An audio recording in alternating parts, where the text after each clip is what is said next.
आणि दुर्दैवाने मी असं म्हणेन की आदिवासी भागामध्ये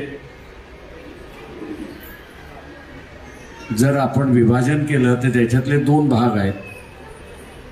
एक भाग जो ट्रायबल प्लॅनमध्ये येतो आणि दुसरा असणारा नॉन ट्रायबल प्लॅनमध्ये येतो. अशा रीतीने असणारं शासकीय दृष्टिकोनातून आदिवासी समूहाला असणारं विभाजित केलेलं आहे की ट्रायबल प्लॅन आणि नॉन ट्रायबल प्लॅन.